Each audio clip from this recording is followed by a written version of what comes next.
Vamos, por favor, a Jueces capítulo 4, versículo 1.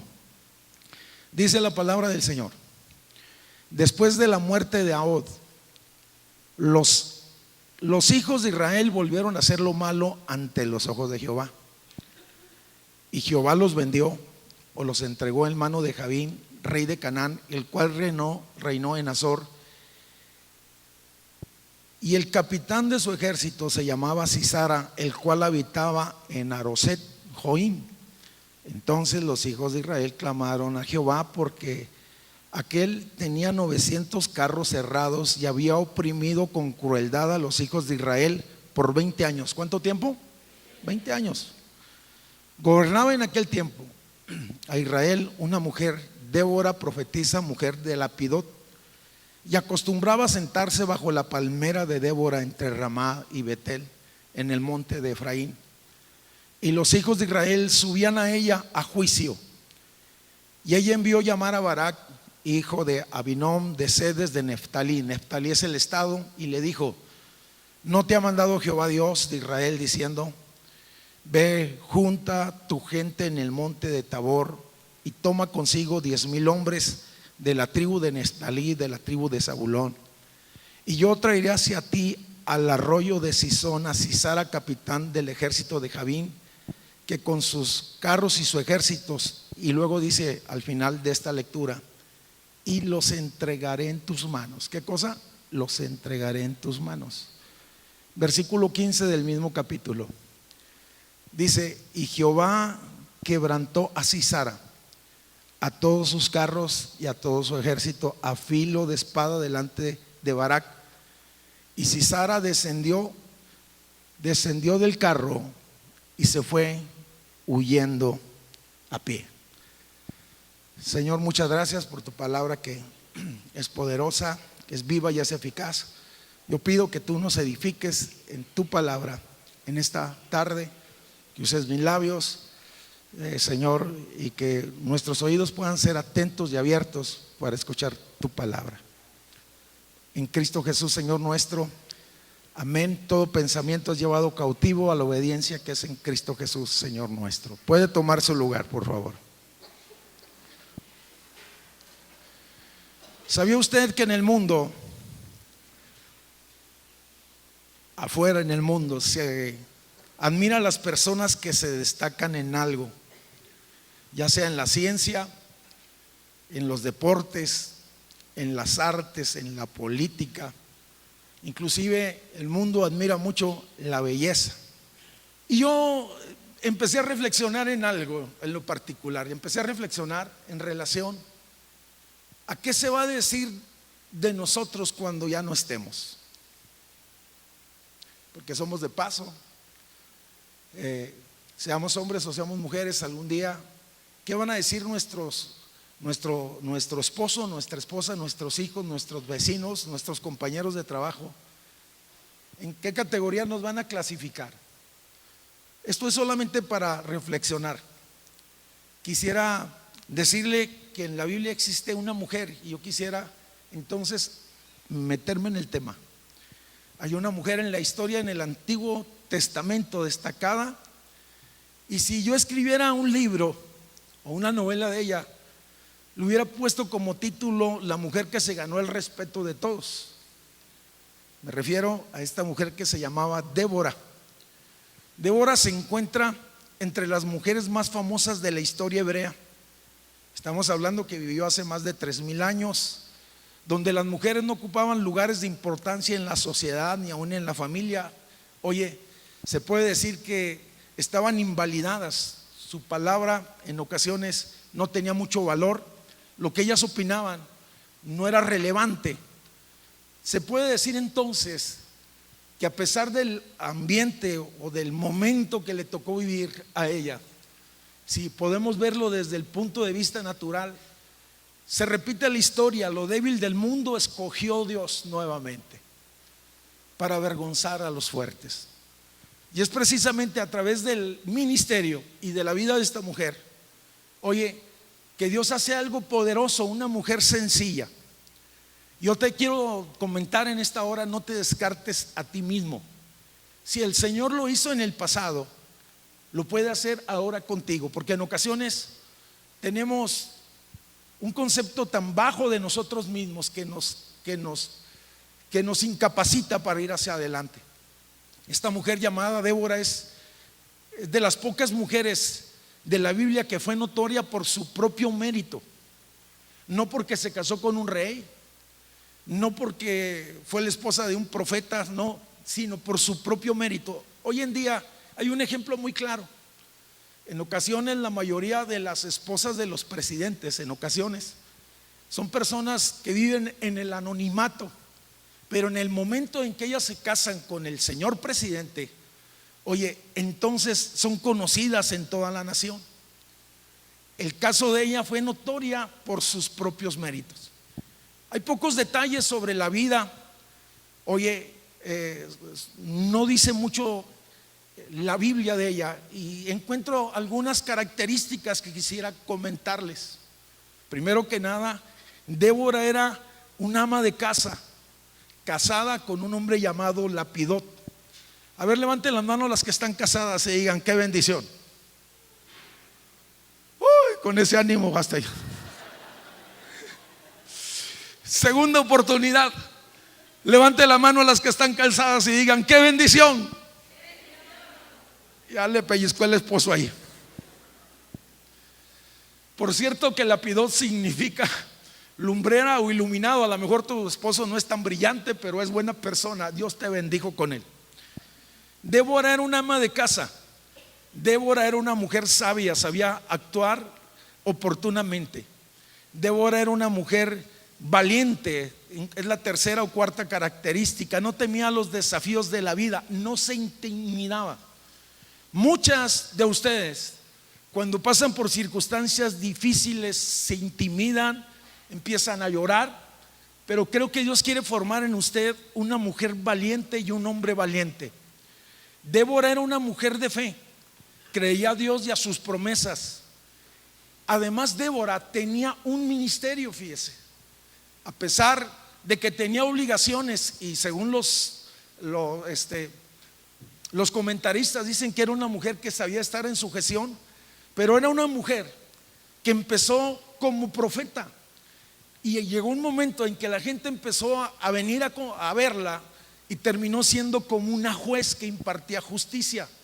No en el sentido que nosotros tenemos de concepto de juez de hoy en día. Es alguien que lideraba, si se puede decir. Ahora que estamos hablando de ella, en la época que le tocó vivir a Débora fue una época desafiante.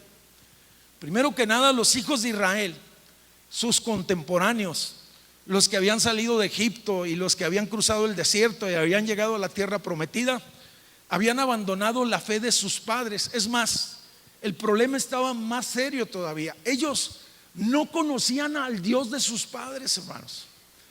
Habían sido herederos de la tierra prometida esa generación. Se levantó otra generación, hermanos, que no conocía al Señor ni las obras, y por lo tanto, las obras de Dios, y por lo tanto se fueron tras nuevos dioses. Ellos habían abandonado el culto verdadero al Dios vivo y poderoso. Nosotros servimos a un Cristo vivo y poderoso. Si lo cree, dé gloria a Dios por eso, hermano. Podemos decir que ellos, en el sentido espiritual, estaban cautivos, prisioneros de su propia ambición. Tenían la vista muy corta. Me atrevo a pensar que eran ciegos en este sentido. Eran esclavos en el sentido espiritualmente, y estaban pagando tributo a sus enemigos por muchos años.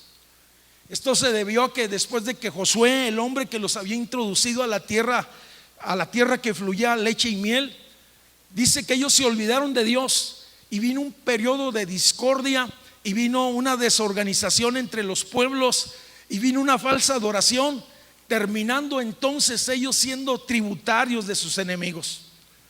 De hecho, la historia de Israel, o esta historia, es parte de una secuencia que se ve en el libro de los jueces, el círculo de la derrota.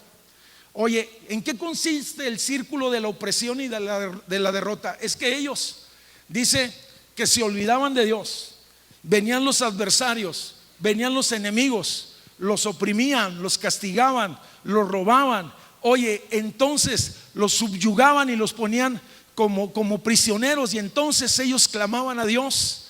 Dios levantaba un libertador y los sacaba de esa condición. Oye, pero nuevamente se olvidaban de Dios. Vivieron por muchos años en ese círculo. Hay ocasiones cuando no hemos entendido la vida cristiana, que vamos a estar viviendo la vida círculo, oye, de caídas y levantadas.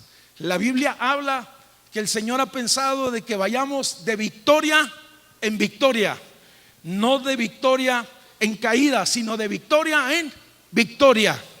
Por lo tanto, cuando ellos clamaban a Dios, levantaba un juez, un libertador, y es de esta manera que entonces Dios empieza a preparar el escenario en el cual Débora se tenía que desarrollar. Débora empieza su ministerio como profetisa. Dice que ella estaba o vivía entre Ramá y Betel, y que empezó ella a gobernar, no en el sentido estricto que nosotros conocemos, porque estaban bajo el yugo de los enemigos, sino empezó a dar una palabra de parte de Dios. Gobernar en el sentido espiritual era examinar, dicen algunos estudiosos, era preparar, era llamar al pueblo al arrepentimiento y decirles que era necesario que ellos se volvieran a Dios con todo su corazón. El ministerio profético del Antiguo Testamento regularmente estaba centrado en ese fin: recordarles al pueblo, oye, acerca de que tenían que servir a Dios con fidelidad, recordarle al pueblo que le debían a Él, al Señor, todas las cosas. Por lo tanto, Débora como profeta daba palabras de ánimo, daba palabras de advertencia, y por qué no decirlo, también daba palabras de sentencia. La profecía, como la conocemos nosotros hoy, tiene tres fines: es para consolar, para exhortar o para edificar. Se lo voy a repetir. Nosotros, como creemos que es ahora la profecía es dada para consolar, para edificar, oye, y para exhortar. Yo te quiero decir que tengamos cuidado si solamente estamos exhortando y no estamos consolando, o no estamos edificando. Hay en ocasiones que yo veo mucha confusión en ese punto en particular. Hay muchas personas que tienen mucha confusión en cuanto al aspecto de la profecía, y creo que eso requeriría un buen tiempo. Yo sé que hay sueños proféticos, que hay sueños que proceden de Dios, pero no todo lo que soñamos es de Dios. Hay veces con su servidor vienen algunos y dan así como una introducción de 1 Corintios 12, donde habla acerca de los dones de un sueño o de una revelación, y luego lo mezclan un poquito con el Apocalipsis y dicen: ¿qué será esto, pastor? Yo les digo, es confusión. En ocasiones, oiga, cuando Dios habla es claro, cuando Dios edifica es palpable, cuando Dios bendice se puede ver también. Vemos entonces que Débora es levantada como una madre en Israel. Dice, Débora tenía una percepción más clara que los demás contemporáneos. Dice, las aldeas quedaron abandonadas en Israel. Israel había decaído hasta que yo, Débora, dice, me levanté como madre en Israel. En otras palabras, era una mujer que se levantaba, oye, a clamar. Era una mujer que se levantaba por su nación. Era una mujer que se levantaba por su pueblo. Y creo que el Señor en estos tiempos necesita levantar hombres y mujeres de Dios con una carga para levantarse e interceder y proteger y cubrir, en este sentido que estoy hablando, en el sentido espiritual, por su pueblo y por su nación. La Biblia habla muy claramente en esta relación a la iglesia y nos exhorta que nos esforcemos, que seamos valientes, que no temamos ni desmayamos, porque el Señor ha prometido estar con nosotros todos los días. ¿Cuántos están persuadidos completamente de que el Señor está con nosotros? El mensaje de Débora es interesante. Advirtía a la nación del peligro inminente y de la condición existente. Israel no había obedecido a Dios en el pasado. Cuando ellos habían llegado a la tierra prometida, escúcheme, Dios había sido muy claro con ellos. Les había dicho que echaran fuera a sus enemigos. Y ellos lo que hicieron es que a los que estaban en la tierra prometida los hicieron tributarios. Cuando nosotros omitimos los principios de la palabra, oye, entonces vamos a tener resultados negativos. El pueblo empezó mal y por lo tanto terminó mal. Los que un día fueron sus súbditos o sus tributarios, de pronto se convirtieron en señores. Vamos, en otras palabras, se voltearon las circunstancias y ahora era Israel quien estaba siendo tributario o esclavizado. El enemigo que no venzas en tu fortaleza, este te va a vencer en tu debilidad. Y yo quiero repetir este principio: el enemigo que tú no venzas, cualesquiera que sea, cualesquier pecado que sea, que tú no venzas en tu fortaleza, este te va a vencer en tu debilidad. Israel estaba en un decaimiento espiritual. Nadie se percataba de la magnitud de su mal. Nadie los había advertido. Solamente en Ramá, debajo de una palmera, estaba una mujer que tenía un ministerio y que tenía una voz. Y era una voz de Dios. Y era una voz que estaba advirtiendo, pero era una voz que estaba preparando. Vamos, qué importante es que alguien se percate, oye, y que pueda traer una palabra de Dios y que pueda traer una dirección de parte de Dios. Débora, cuando empieza entonces su ministerio hacia afuera, primero había sido hacia el pueblo de Israel, ministrar, ordenar, aconsejar como profeta y como juez, si se puede decir. Oye, pero cuando Dios la lleva a ir más allá y que Dios le empieza a dar un mensaje de libertad para la nación, entonces Débora se encuentra con dos enemigos a vencer. Es impresionante que se encuentra con enemigos fuera en la parte hacia afuera, los que habitaban la tierra, pero también se encontró con enemigos dentro del pueblo de Dios. Quisiera entonces comentar que Israel estaba bajo la opresión de Javín, rey de Canaán. Y por cierto que Sisara era el capitán o era el comandante de armas, y se caracterizaba este hombre que representaba a este rey llamado Javín por su crueldad y por su poder. En otras palabras, este hombre se enseñoreaba. Este capitán de este ejército de los cananeos llegaba y los despojaba, los robaba, los ultrajaba, les quitaba lo mejor de lo mejor. Oye, te quiero decir que buscando el significado de Canaán o cananeo, significa humilde, dice una versión. Otra dice significa esclavo. Y otra versión más dice el que esclaviza. Me quedo con la última. Por lo tanto, en este sentido que estoy hablando de este rey llamado Javín, el propósito era esclavizar al pueblo de Dios. El propósito era, oye, menguar al pueblo de Dios. Hay un pasaje, un pensamiento paralelo que está en el Nuevo Testamento, que Jesús dijo en relación a nuestro adversario. Él dijo que el diablo ha venido a hurtar, matar y destruir, despojar.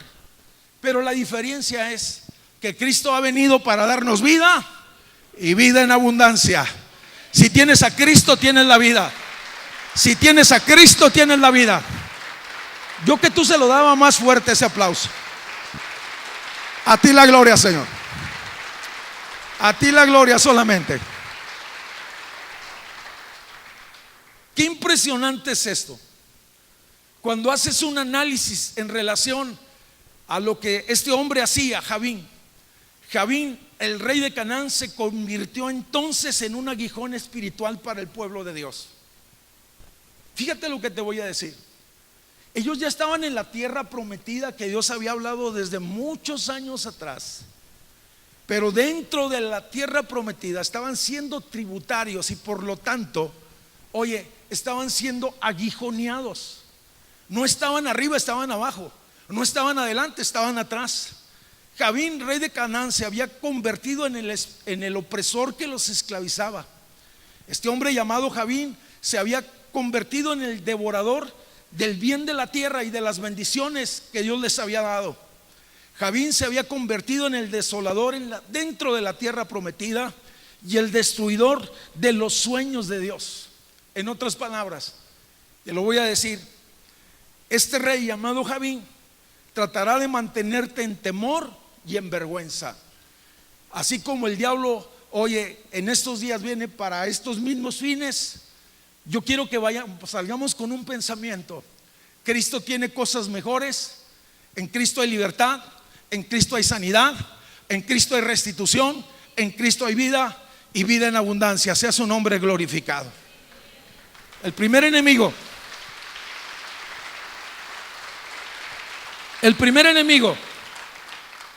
que se encontró Débora fue los enemigos de afuera. El segundo enemigo que se encontró y que tuvo que enfrentar Débora es, oye, el enemigo de la indiferencia del pueblo de Dios. Me impresionó mucho mientras estaba preparando el mensaje, porque sabes que no todos deseaban ser libres, no todos deseaban participar en ese proyecto, no todos tenían el mismo pensamiento que Débora, no todos estaban en la misma frecuencia. Me impresionó tanto que cuando voy a la escritura y encuentro en Jueces capítulo 5 versículo 16, vamos a la Biblia, se va a dar cuenta que dentro de las familias o de los estados de Israel había por lo menos dos, pero yo quiero mencionar a uno que se llamaba Rubén. 5:16. El 5:15, antes de entrar en la parte final del 5:15, dice de la siguiente manera: y se precipitó a pie en el valle entre las familias de Rubén. Y luego dice: y hubo grandes resoluciones de corazón por parte de la familia de Rubén. Y luego viene el reclamo de parte del profeta en este cántico profético que es el capítulo 5. Y le dice a Rubén: ¿por qué te quedaste entre los rediles para oír los balidos de los rebaños? En otras palabras, era tiempo de pelear, era tiempo de libertad. ¿Por qué te quedaste en tu casa cuidando tus rebaños? ¿Por qué te quedaste solamente viendo tus propios intereses? Para oír los balidos de los rebaños entre las familias de Rubén. Y luego hace una segunda alusión, dice: tenías grandes propósitos. Y en otras palabras, si hablamos de las grandes resoluciones que tenía Rubén, tenía grandes argumentos, pero no tenía disposición. No sé si me está entendiendo lo que yo le quiero decir. Qué difícil es trabajar, oye, en un equipo cuando se presenta algo y hay un desinterés hacia ese trabajo. En otras palabras, tenían buenas ideas, tenían buenos argumentos, pero decían: háganlo ustedes solos, nosotros no participamos. Vamos, en el versículo 16 estaba diciendo algo más en este sentido. Estaba diciendo: tenían grandes propósitos. Se puede decir que tenían buenos deseos, pero tenían pocas acciones. Me llama la atención profundamente, hermanos, que precisamente de quién se trataba. Si te das cuenta, era la tribu de Rubén. Rubén era el primogénito de los hijos de Jacob. Para que mejor me entiendan, Israel estaba compuesto de 2 estados que habían sido representativos de cada uno de los hijos de este hombre llamado Jacob. Y el primer hijo de este hombre se llamaba Rubén. Por lo tanto, Rubén era el primogénito. Diga conmigo: Rubén es el mayor. El ser mayor es un privilegio. El ser mayor tiene un doble compromiso delante de Dios, pero también delante de los hombres, en lo natural como en lo espiritual. Oye, el ser mayor, aún hasta dentro de nuestra cultura hay honra, y se espera siempre que los mayores sean ejemplo. ¿Estamos de acuerdo? Que los primogénitos sean ejemplo. En el sentido espiritual que estamos hablando, se espera que los mayores estén llamados a ser pilares en la fe y no a ser una carga en la fe. Se espera, se lo voy a repetir porque creo que es muy importante, se espera que aquellos que tenemos más tiempo en las cosas de Dios, que hemos indagado y que hemos creído desde hace tiempo en las cosas de Dios. A ver, quiero que levanten la mano todos aquellos que son primero en convertirse en su casa? Levante su mano. Sobre usted hay un gran privilegio, pero sobre usted hay una gran responsabilidad, y le voy a decir por qué. Porque como usted proyecte el evangelio en su vida, así su familia lo va a ver. Si usted proyecta el evangelio en su familia por ser el primero en aceptar a Cristo, oye, si lo proyecta equivocadamente, su familia va a tener una distorsión del evangelio y no el evangelio verdadero. Si usted es una persona, oye, que no se ha afirmado en las cosas de Dios y es el primero en su casa, entonces ellos van a decir: así es el evangelio. Pero quiero seguir con esta reflexión. Los mayores en la fe estamos llamados a ser ejemplo. Los mayores, los que tenemos más años, se espera que haya más sabiduría, se espera que haya más cordura. Los mayores estamos para fortalecer en la fe a los menores. Los mayores, los que tenemos tiempo en las cosas de Dios, estamos para ayudar a los que están comenzando. Los mayores estamos para ser ejemplo en la iglesia y fuera de la iglesia. Los mayores, hermanos, estamos llamados a ser las personas más generosas porque tenemos más experiencias y más agradecimiento hacia Dios. Las personas que tenemos ya tiempo en las cosas de Dios deberíamos de ser las personas más apasionadas por Dios. La realidad espiritual es que no siempre es así. Muchas personas están contentas con ser salvas, con ir al cielo, pero no hay un compromiso formal ni un testimonio fuerte. Los mayores estamos llamados a tener mayor pasión, mayor conocimiento. Y yo le dije hace un rato, oye, los mayores estamos llamados o tenemos ese privilegio y por lo tanto tenemos esa gran responsabilidad. Qué impresionante es que esta mujer se topó con que afuera había, hermanos, un gran ejército encabezado por Jabín, rey de los cananeos. Pero lo más impresionante es que se topó con indiferencia dentro del pueblo de Dios. Permítame decirle que si usted quiere que una iglesia desaparezca, entonces sea indiferente a todo lo que ahí se hace, sea indiferente a la visión de la casa, sea indiferente al consejo pastoral. Y téngalo por seguro que una casa dividida, porque es lo que dice la Biblia, dice no permanece. Por lo tanto, aquellos que hemos sido salvos de hace tiempo, estamos, vuelvo al punto, para fortalecer, para sostener. Estamos llamados a ser pilares en la fe y no cargas en la fe. Yo quiero que reflexionemos en esto. Con todas estas cosas se encontró esta mujer llamada Débora. Yo le voy a decir algo. Sin la ayuda de ellos, finalmente se cumplió el propósito. Pero creo que hubiera sido más fácil si todos se unen en el mismo propósito y en la misma visión. Se lo voy a repetir porque eso es importante. Si ellos se hubieran unido, hubiera sido mucho más fácil obtener victorias y hacer un frente común. Quisiera entonces comenzar o continuar comentando acerca de que Débora se encuentra con esos obstáculos, pero eso no lo detiene. Oye, Dios tiene que llamar a alguien de lejos. 150 kilómetros de donde se encontraba Débora estaba un hombre que se llamaba Barak. Me da la impresión que estaba como en la misma frecuencia. Si en aquel entonces los caminos eran 3 o 4 días de jornada, no se dice si se conocían, sino simple y sencillamente lo que yo he visto en mi experiencia es que cuando Dios está haciendo algo en el ámbito de una ciudad o de una nación, pone la misma carga en diferentes personas, pone la misma oración y pone la misma visión, si se puede decir de esa manera. Por lo tanto, allá en los campos de Neftalí, al norte de Israel, estaba preparando a un hombre que se llamaba Barak. Y dice la escritura que entonces Débora dice: manda a buscar a Barak. Y le dice: el Señor te está llamando. Oye, en otras palabras, si analizas el texto te darás cuenta que Dios ya había tratado con este hombre llamado Barak. Cuando se presenta ante Débora, oye, Dios le dijo cómo organizar un ejército. En otras palabras, le dijo cómo hacerlo. Segunda cosa, le dijo dónde enfrentar a sus enemigos.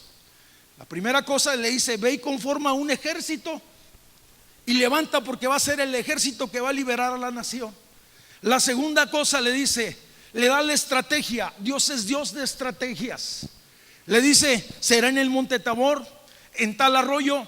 Oye, por cierto, que la fuerza que tenían los cananeos y este capitán llamado Sisara, oye, era impresionante. 900 carros, oye, blindados, si se puede decir de esa manera.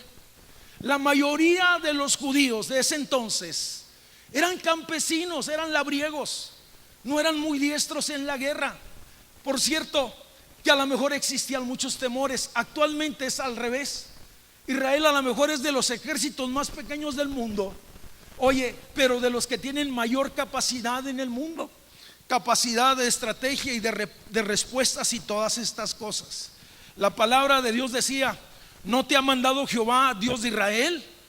O sea, en otras palabras, no es Débora quien te está llamando a que te levantes, no es Débora quien te está comisionando, es el Señor que te está diciendo que te levantes y pelees por tu casa, que pelees por tu nación. Yo quiero que en esta tarde, oiga, usted se ponga de pie en el sentido espiritual y deje de quejarse y de ver las circunstancias adversas que están en su casa y tenga una percepción espiritual clara. Y entonces, oiga, levántese y pelee por su casa. ¿Sabe qué he visto yo en estos últimos años? He visto que muchos de ustedes eran los hombres pero bravos en el mundo, y ahora son tan sensibles y tan sentidos en la fe. Hay unas mujeres que eran unas leonas, hermano, en el mundo, bravas como ellas solas, pero se convirtieron y ya no son leonas, son gatitas. Miau.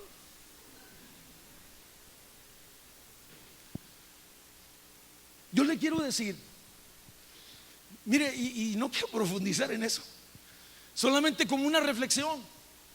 Oye, aquella misma determinación que tenías antes de conocer a Cristo, aquella misma pasión que tenías para el fútbol, para el béisbol o para cualquier otra, pues simplemente tráetela y apasionate con Dios y sirve a Dios con todo tu corazón y sin pretextos.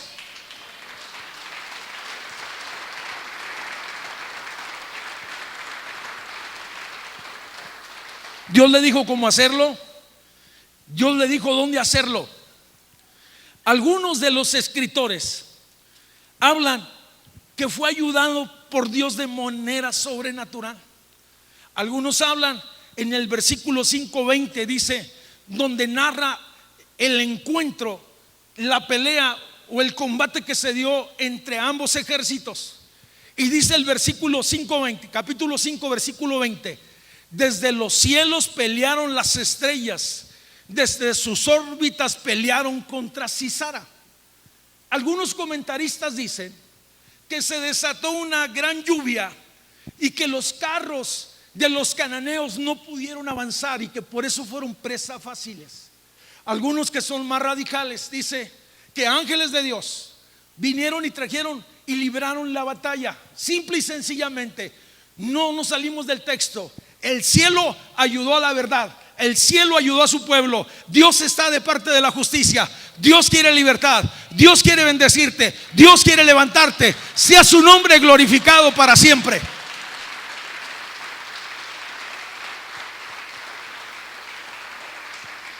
Le dijo cómo y dónde hacerlo, pero la tercera cosa que le dice: lo entregaré en tus manos. Le da seguridad de que va a vencer. Oye, por lo tanto, si Dios lo dijo, Dios lo cumple. Dígale al que está enseguida: si Dios lo dijo, Dios lo cumple. A ver, saque el dedo de profeta y diga: si Dios lo dijo, Dios lo cumple. No dudes. Si Dios lo dijo, Dios lo cumple. Llama mi atención que este mandato en sí solo era suficiente para que Barak le echaran las ganas, hermano. Pero veo que Barak tenía temores. ¿Cuántos de nosotros estamos en la fe pero llenos de temores? El temor te paraliza, el temor no te deja avanzar, el temor ata tus manos, el temor ata tu fe, El temor obra y opera contrario a la fe, simple y sencillamente. Y entonces, como para sentirse apoyado, le dice: mira, le dice en el 4:8, si tú fueres conmigo, iré. Pero si no fueres conmigo, le está diciendo a una mujer, no voy a ir.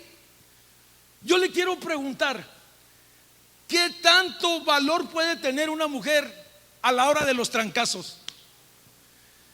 ¿Qué tanto podría hacer una mujer en el campo de batalla?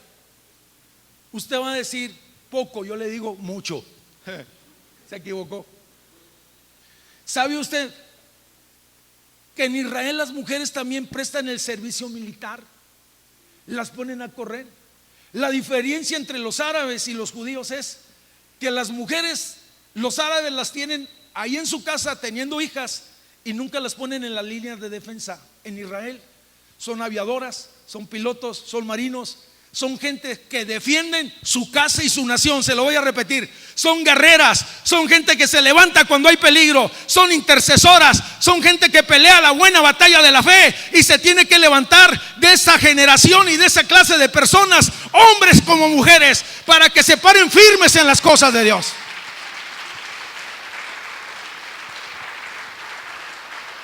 Como que tengo la intención o la idea de que Barak percibía que el vínculo entre él y Dios era esta mujer.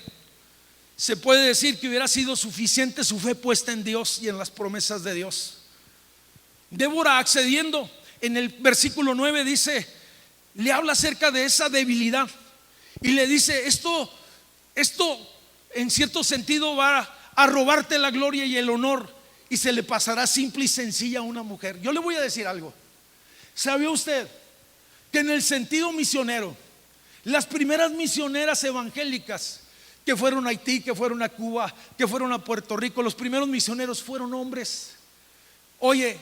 Fueron mujeres y no hombres. Tal vez algunos tuvieron temores a las malarias y todas esas cosas. ¿Qué estoy diciendo? Que Dios usó en aquel tiempo y seguirá usando aquel que se disponga a usar y decirle: Señor, aquí están mis manos, aquí están mis pies, aquí están, Señor, aquí están todo lo que yo soy. Podemos decir entonces que Débora era una líder, ejemplo en valentía, en autoridad, en amor, en dominio propio, pero sobre todo en visión. Creo que se compara en la actualidad con las mujeres que no se dan por vencidas, que tienen que luchar la vida diaria, que aunque estén solas, que aunque estén divorciadas, que aunque estén enfermas, se levantan y enfrentan la vida solas, se levantan y luchan por sus hijos, se levantan y van y trabajan, se levantan y superan todos los obstáculos, se levantan y no se quejan, se levantan y no reclaman, se levantan y se entregan por su causa, por sus hijos, por su familia. Sea su nombre glorificado. Hay algo que me llama la atención de Débora. Débora conocía los tiempos de Dios. Te quiero decir que ella captó de igual manera el momento de Dios. Y hay algunas afirmaciones que corroboran esto. Ella no se quedó sentada bajo la palmera, se levantó y luchó por su nación. Actuó en el momento justo y supo qué hacer. Puso su confianza plenamente en Dios. Cuando vio que su pueblo era pasivo, entonces ella se levantó como una madre en Israel. Ella se levantó justo a tiempo. Fue capaz de influenciar en todo un pueblo a luchar por sus hijos, pero también supo administrar su tiempo para ser esposa, para ser juez y para ser profeta. Supo balancear todos los aspectos de la vida. Muchos de ustedes o de nosotros, hermanos, solamente nos hemos equilibrado en el sentido de la vida ordinaria, y las cosas espirituales estamos desbalanceados. Hay veces algunos han caído en un desequilibrio, y descuidan su casa y no atienden a su casa. Tan importante es su casa como su ministerio. Es más, yo le puedo decir que es más importante su casa que su ministerio, porque primero es Dios, segundo es mi casa y tercero es el ministerio que tengo. Por cuanto supo equilibrarse perfectamente en esa balanza, supo sacar tiempo para cada cosa, supo pelear la buena batalla de la fe. Pero me llama mucho la atención en relación a esta mujer, que cuando Dios le da la victoria, ella se mantuvo tan sumisa y tan sometida como siempre lo había sido. Simple y sencillamente, hermanos, le dio la gloria a Dios. No mandó a hacer una placa de un reconocimiento y decía a la profeta y a la juez de Israel que obtuvo esta victoria o que dio esta dirección. Simple y sencillamente, así como aparece, así desaparece. Una mujer centrada, una mujer sencilla. Y llama mi atención entonces que es una mujer, hermanos. Oye, y creo que la iglesia y creo que la nación necesita en este tiempo mujeres como esta, y creo personas como esta, más que mujeres, personas como esta, apasionadas por Dios. Después de haber considerado el relato bíblico, hago un resumen de lo que creo que necesitamos nosotros hoy como iglesia. Quisiera resumir con algunas reflexiones.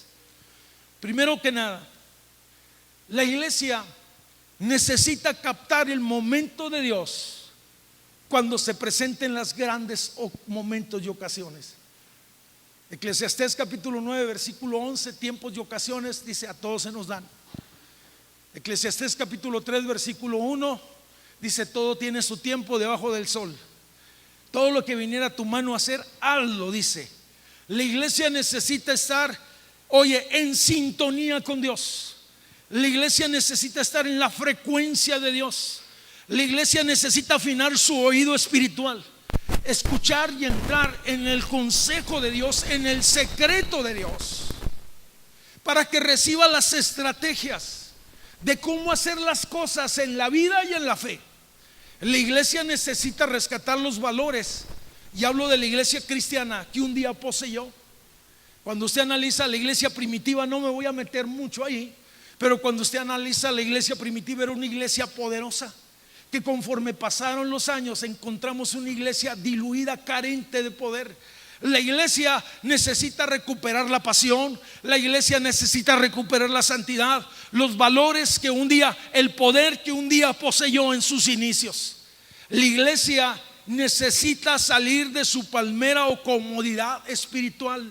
Muchos de nosotros ya nos hemos acomodado espiritualmente y estamos en un estate quieto ahí. Oye, déjeme decirlo que a este mensaje tiene la intención de inquietarlo y decir: yo necesito hacer algo por Dios, yo necesito hacer algo por la iglesia, yo necesito hacer algo por mi casa, yo necesito hacer algo por mi nación. ¿Sabía usted que las águilas, después de poner en un lugar seguro a los huevos y los incuban en aquel lugar, oye, les empiezan a llevar la comida, los suben hasta el lugar más alto donde los animales o otros depredadores no les hagan daño? Pero ya cuando pasan los días, por la naturaleza que tiene el águila, sabe que si no lo echa a volar, va a depender toda la vida de él. Entonces empieza a poner, oye, espinas en el nido que los sientan inquietos. Le sigue dando comida, la sigue alimentando. Oye, y dicen los que estudian estas aves, dicen que las águilas, para incitar a la nidada, para incitar a los polluelos, dice, empiezan a volar delante del nido. En otras palabras, diciéndoles: tú naciste para volar, tú naciste para volar, tú naciste para volar. Hay algunos que se atreven a decir que llega el momento en que los sacan del nido y los avientan, y cuando van a estrellarse los vuelven y los toman. Necesitamos salir de la comodidad espiritual de la palmera. Somos bendecidos con los dones, con los ministerios. Somos bendecidos con la gracia de Dios como iglesia. Podemos hacer aquí un lugar, oye, en el cual nos vamos a regocijar. Vamos a hacer un tabernáculo en el cual la gloria y la presencia de Dios esté. Creo que es importante, pero creo que es importante que salgamos y llevemos a cabo la gran comisión. Oye, en otras palabras, dejemos nuestra comodidad espiritual, dejemos las palmeras. Las palmeras son para recrearnos, para ser edificados, para ser levantados y todas estas cosas. Pero es necesario entonces entender simple y sencillamente que ahí fuimos o seremos fortalecidos, pero estamos llamados a impactar, a bendecir, a orar por los enfermos, a orar por los necesitados, a orar por los endemoniados, a orar por aquellos que están en desolación, a orar por aquellos que se quieren quitar la vida, a orar, oye, por los que están faltos de fe. Sea su nombre glorificado. La iglesia necesita dejar la comodidad espiritual. Quinta reflexión: la iglesia necesita asumir una responsabilidad delante de la sociedad. Creo que moralmente estamos llamados a traer una respuesta a la sociedad mexicana, en las cuales está tan necesitado nuestra nación. Sexto, la iglesia necesita creer a la palabra. Creer a la palabra así como está. Así como está, a pie puntillas. Creer a su palabra y creer a su promesa. Leonardo Ravenhill, un hombre apasionado por Dios, un hombre que fue un misionero, pero que fue una voz que hablaba a la iglesia fuertemente. Se iba a las 4 de la mañana a las puertas de las minas en Inglaterra para hablarle a la gente de la salvación, de la gracia, del perdón, de la oportunidad en Cristo. Y él decía en uno de sus libros, decía: algún día muchos vamos a ser avergonzados, porque se va a levantar un hombre sencillo o hombres sencillos que simple y sencillamente van a creer a la palabra de Dios. Creo que la iglesia necesita volver a la palabra. El lema de este año es profundizando en su palabra, pero profundizando también en su presencia. La palabra y la presencia van unidas. La palabra y la presencia no se pelean.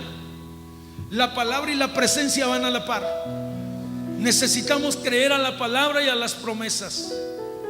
Y creo sinceramente que la iglesia necesita ponerse en pie, ponerse la armadura del cristiano, toda la armadura de Dios, como dice Efesios capítulo 6 versículo 12. Vestidos pues de toda la armadura de Dios. Vestidos pues. Te quiero decir que en la Biblia habla muchas veces y reiteradas veces, oye, en varias ocasiones, acerca de que somos el pueblo de Dios. Pero también dice que somos el ejército de Dios. Que somos el ejército de Dios. Que somos el ejército de Dios. Que somos el ejército de Dios. Que somos el ejército de Dios. Que somos la novia. Que somos la esposa. Que somos la amada. Pero que somos el ejército de Dios. Que se levanta. Dije que se levanta.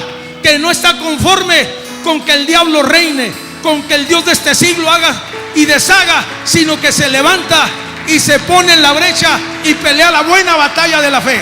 Pelea la buena batalla de la fe. Póngase en pie, por favor.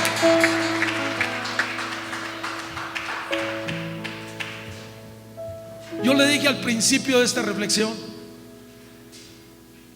no pudo hallar algo más frágil Dios, no pudo hallar algo más débil Dios que una mujer en un tiempo tan difícil socialmente y espiritualmente. Pero había una mujer que tenía un corazón para Dios.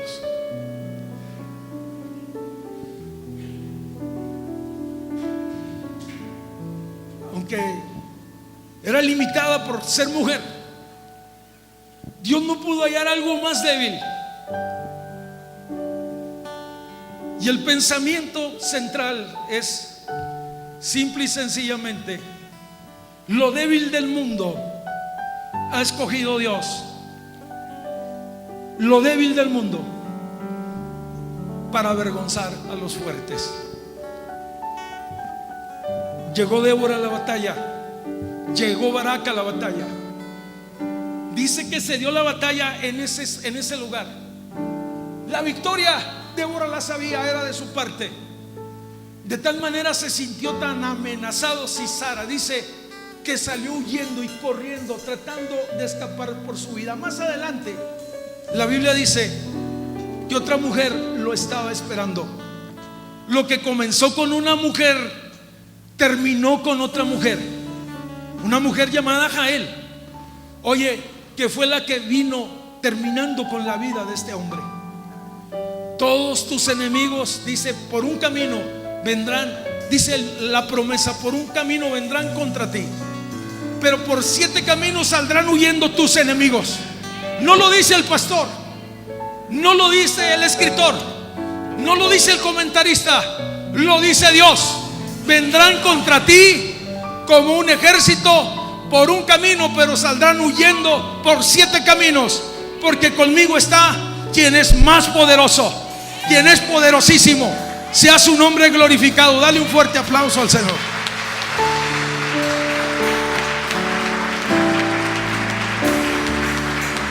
Padre, gracias. Tal vez aquí en esta tarde haya personas que no han tomado decisiones serias con Dios, y hoy es día de decisiones. Así como Débora en algún momento dado tomó la decisión de pelear por su casa, por su nación, hoy es día de decisiones en relación a tu fe con Cristo. Pudiera ser que en esta tarde hay personas que simpatizan, pero que no han recibido o no se han comprometido firmemente con Dios. Nuestro compromiso es con Dios, hermanos. Nuestro compromiso es con Dios. En esta hora yo le quiero invitar que cierre sus ojos, por favor. Si tú tienes a Cristo, tienes la vida. Si tienes a Cristo, tienes la salvación. Por lo tanto, asegúrate de tener en este día a Cristo en tu corazón. Asegúrate de tener a Cristo en el corazón. No de tener la tradición, ni de tener la religión, ni tener el rito. Tú necesitas a Cristo, el que da la vida, el que salva, el que perdona, el que transforma, el que libera, el que cambia. Él es, Él es. Cierra tus ojos, por favor. La presencia de Dios ya está ministrando. Sabe que desde la mañana Dios empezó a obrar. Mientras la palabra era predicada, empezaron, oye, cadenas, ataduras a romperse, ligaduras de opresión a caer. Muchos de ustedes por mucho tiempo no habían entendido la palabra, pero hoy hubo algo diferente.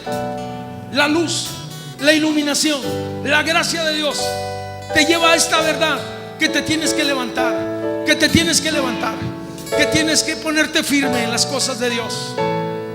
Tú que estás aquí por primera, o has estado por mucho tiempo pero no has tomado una decisión, ¿por qué no en esta hora le dices: Señor, aquí está mi vida? ¿Quieres hacer esta oración junto conmigo, por favor? Señor, aquí está mi vida. Te la entrego. Te la entrego. Oh, ya va soto acá. Rompe cadenas, rompe ataduras, rompe pensamientos y fortalezas. Señor, en el nombre de Jesús. Sí, Señor. En el nombre poderoso de Jesús. Sea tu nombre glorificado, Señor, sea tu nombre glorificado. Si en esta hora quieres hacer esta oración junto conmigo, como un modelo de oración, pero tiene que salir de tu corazón y decirle: Señor Jesús, Señor Jesús, cierra tus ojos. Señor, libra mi alma de toda esclavitud. A lo mejor has estado cautivo, tu vida, tu familia, tu corazón, tus emociones, tu alma ha estado cautiva en el pecado. Dile: Señor, rompe las cadenas. Tú eres el libertador, tú eres el salvador del mundo, tú eres la vida, tú eres el Señor. Ven a mi vida, ven a mi corazón, Señor. Te acepto hoy como mi Señor. Pido que tu reino se establezca. Dígaselo: pido que tu reino se establezca. Y te recibo en este día. Venga tu reino a mi vida, Señor. Oh, ya sotocata, mamá. Establécete. Aquí está mi vida. Me reconcilio contigo hoy. Perdóname. Mi vida ha estado ligada al pecado y a la desobediencia. Perdóname. Libértame. Libra mi alma, Señor. Libra mi alma. Dile: libra mi alma de esas densas tinieblas. Si tu vida ha estado atada al alcohol, a la pornografía, a maldiciones, este día puede ser día de libertad. porque Él vino para dar libertad a los cautivos. Cierra tus ojos, dile: libra mi alma. No se trata solo de conocer cierta escritura, sino de hacerlo rey en nuestra vida, de reconocerle a Él como Señor. Sea tu nombre glorificado. Santo, santo, santo, santo. Mi alma te alaba, Señor.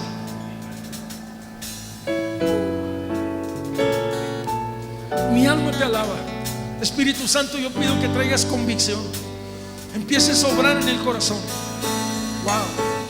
Esa persona, Dios, que esté en desolación, en tristeza y en opresión, libra su alma. Libra su alma. Libra su alma.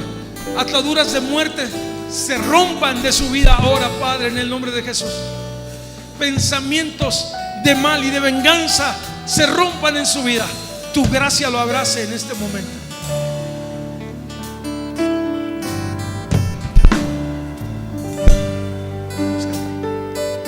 Si tú hiciste esta oración, levanta tu mano conmigo. Ahora necesitamos confesar con nuestros labios que lo hemos aceptado como Señor. Si tú hiciste esta oración, levanta tu mano conmigo en este momento. Levanta tu mano. Dios lo bendiga al Señor. Levanta tu mano. Dios la bendiga a la señora de azul. Dios la bendiga. Si usted hizo esta oración, Dios lo bendiga. ¿Alguien más hizo esta oración conmigo? Dios le bendiga. Dios le bendiga. Dios le bendiga. Usted que levantó su mano, yo le voy a invitar que pase acá. Como iglesia vamos a orar, porque esto es un nuevo principio. La señora de azul, el señor de negro que está allá, de gris, la señora que levantó su mano acá, véngase acá al frente. Déjenos orar por usted. Gracias. Véngase. Cantamos a Dios. Tú eres Señor,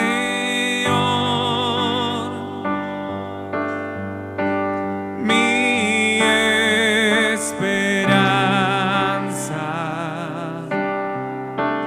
como ninguna. Vives en mí, gracia que me levanto, nombre que me restauró, ha sido fiel,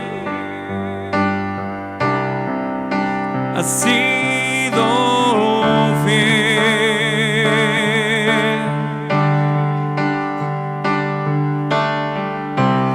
Tu amor, Señor, llega hasta los cielos.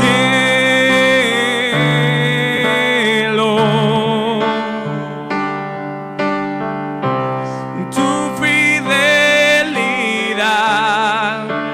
nunca fallará.